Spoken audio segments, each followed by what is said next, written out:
Livre des aspects positifs. Plusieurs personnes nous ont raconté en détail des histoires d'expériences négatives se rapportant à une foule de sujets différents.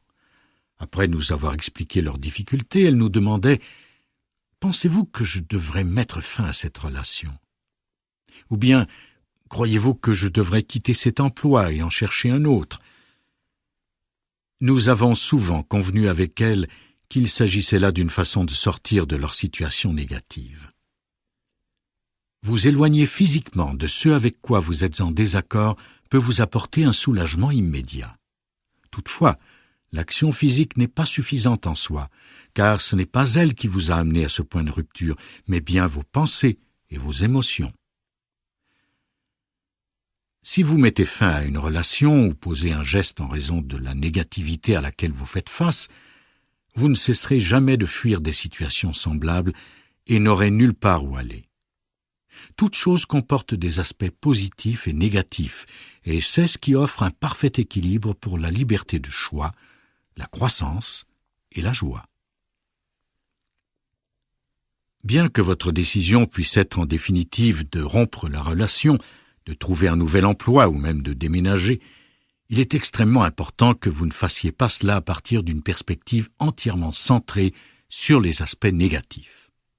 Car, peu importe ce que vous déciderez, votre conscience vous suivra partout, et en demeurant dans cet état d'esprit négatif, vous ne ferez qu'attirer à vous davantage de négativité.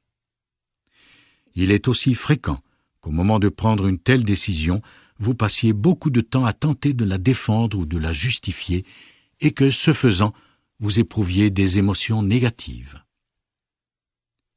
Tous ces efforts inutiles ne font qu'amplifier l'intensité négative de votre pouvoir d'attraction jusqu'à ce que vous ayez bientôt créé une autre situation analogue. La femme qui croit avoir été maltraitée par son premier mari parle souvent des motifs de son départ longtemps après l'avoir quitté, attirant ainsi d'autres relations qui ne seront pas tellement différentes de la première. L'homme qui quitte son emploi en raison du traitement inéquitable imposé par son patron en parle à maintes reprises autour de lui pour tenter de justifier sa décision dans son esprit et aux yeux des autres. Ainsi, il attire d'autres relations de travail insatisfaisantes dans son nouvel emploi.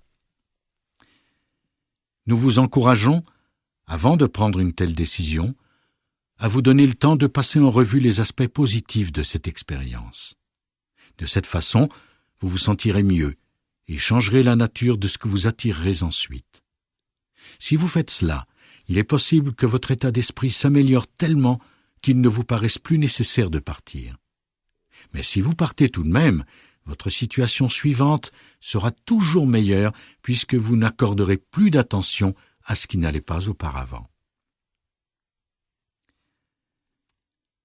Nos amis Jerry et Esther s'adressent à différents hôtels lorsqu'ils veulent réunir des gens désireux de nous rencontrer. Le personnel d'un de ces hôtels semble toujours oublier que le groupe se rencontre, même si Esther a signé un contrat et téléphoné pour confirmer, parfois le jour même, leur arrivée à tous. Lors de sa dernière visite à cet endroit, Esther fut à nouveau confrontée à la tâche de préparer rapidement les choses à la dernière minute, en demandant que l'on installe des chaises, que l'on apporte de l'eau, que l'information soit affichée sur le moniteur vidéo, pressant le personnel de se dépêcher puisqu'il restait moins de 30 minutes avant le début de la rencontre. Une fois la réunion terminée, Esther se demanda s'il ne serait pas opportun d'organiser plutôt les prochaines séances à un autre hôtel. C'était certainement là une possibilité à considérer. Toutefois, nous ne l'avons pas encouragé à prendre une décision à partir de sa perception négative d'une lacune. Nous l'avons plutôt prévenu que, si une action découlait d'une perspective négative, celle-ci risquait de la suivre à cet autre hôtel, et il est probable que la même situation s'y reproduirait. Esther et Jerry éclatèrent alors de rire puisque cet établissement était le second où ils avaient organisé des rencontres dans cette même ville. Ils avaient en effet quitté le premier pour des motifs semblables à ceux auxquels ils étaient maintenant confrontés. Nous les avons encouragés à se procurer un carnet, à l'intituler « Livre des aspects positifs » et à inscrire sur la première page les aspects positifs de tel hôtel dans la ville de Austin. Esther nota donc d'abord ce qui suit. C'est un endroit magnifique. Le personnel est très amical. Le stationnement est bien situé, convenable. L'établissement est d'un accès facile à partir de l'autoroute. Notre chambre est toujours fraîche et propre. Il y a des salles de réunion de différentes capacités pour accueillir nos participants.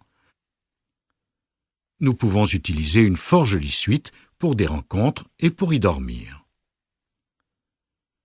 Alors qu'elle complétait sa liste, Esther avait une très bonne impression au sujet de cet hôtel et se demandait pourquoi elle envisageait de ne plus y revenir.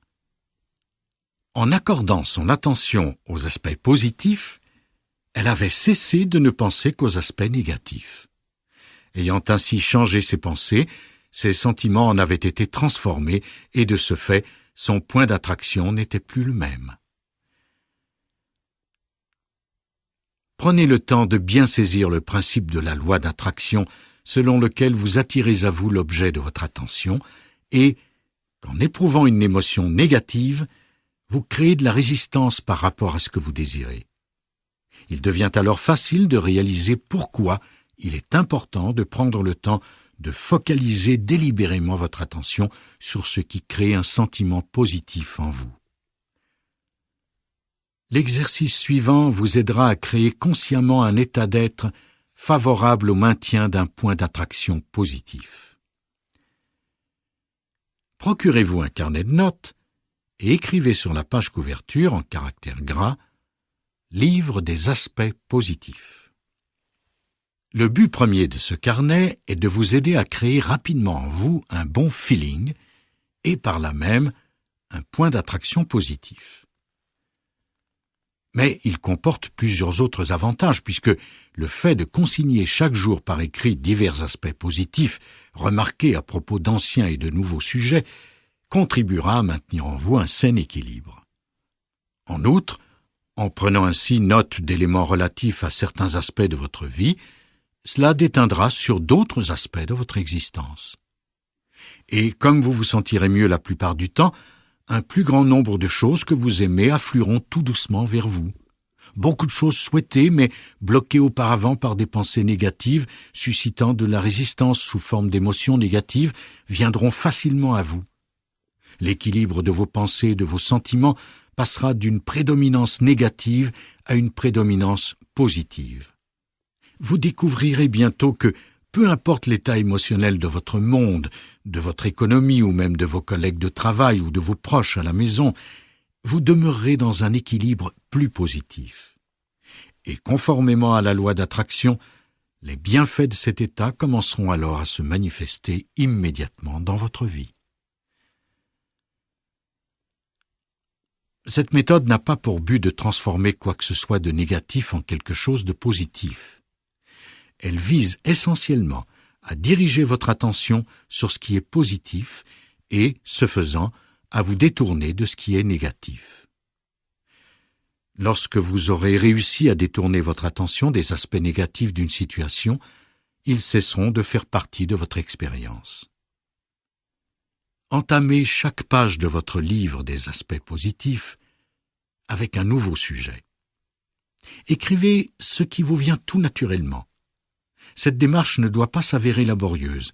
Lorsque le flot de vos pensées sur un sujet donné sera tari, tournez la page et abordez-en un nouveau. Une quinzaine de minutes consacrées à ce processus au début de chaque journée devrait suffire. Le second jour, lisez ce que vous avez écrit la veille et ajoutez les pensées qui vous viendront alors. Observez à quel point vous vous sentez bien durant et après ce processus. Si vous éprouvez une émotion négative relativement à tout autre problème, que ce soit le manque d'argent ou de temps ou un surplus de travail, l'insuffisance de respect de la part d'une autre personne, prenez quelques minutes pour noter vos pensées dans votre carnet afin d'identifier les aspects positifs de cette situation.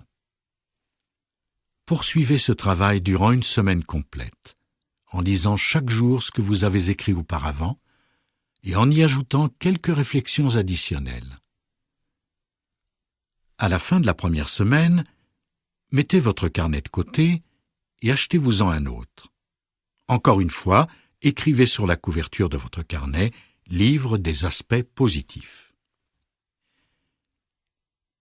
Il se peut que vous commenciez alors à voir ce carnet comme un réel trésor, comme la clé d'un état de bien-être centré et équilibré.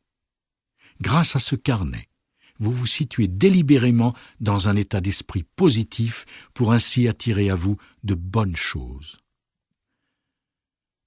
Si vous aspirez à transformer positivement votre réalité physique, accordez l'essentiel de votre attention à ce que vous ressentez et trouvez des motifs pour vous sentir bien. Il est absolument impossible de compenser un sentiment de malaise intérieur par des actions. Il n'y a pas assez d'heures dans la journée, ni assez d'énergie dans votre corps pour contrebalancer l'attraction négative qui survient lorsque vous éprouvez une émotion négative. Voilà pourquoi nous insistons tant sur l'importance de votre livre des aspects positifs. En cherchant délibérément des motifs de vous sentir bien, vous finirez par les trouver, et en concentrant votre attention sur ceci, vous vous sentirez bien. Ceci aura pour effet d'attirer à vous les choses que vous considérez comme bonnes pour vous.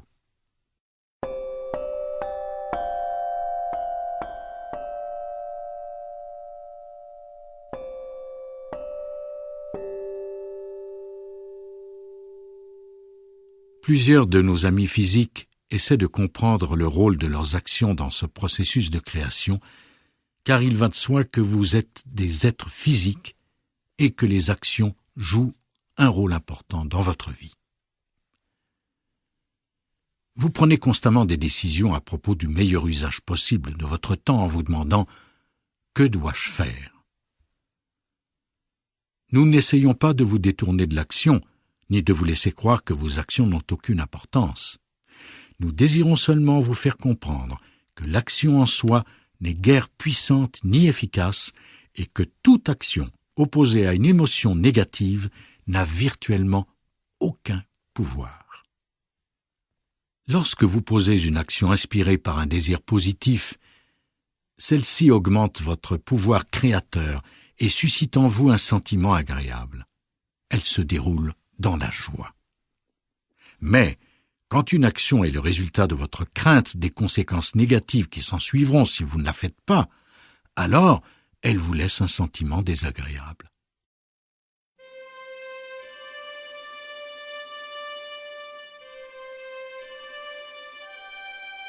Prêtez attention à ce que vous ressentez. La joie domine-t-elle vos sentiments tout au long de la journée ou bien éprouvez-vous souvent du ressentiment ? Bondissez-vous gaiement d'un projet à l'autre ou bien effectuez-vous vos tâches à contre-cœur en surveillant l'heure sans la motivation réelle de mener à bien ce que vous entreprenez ? Souriez-vous, chantez-vous, êtes-vous heureux ? Puissent vos actions être inspirées d'une image positive de vous-même et non de votre image négative. En accordant toute votre attention à ce qui vous rend heureux, vous agirez de plus en plus dans la joie. Étant ainsi porté par cette joie, les choses que vous désirez se manifesteront plus facilement puisque vous ne ferez pas obstacle à vos propres actions par vos émotions négatives.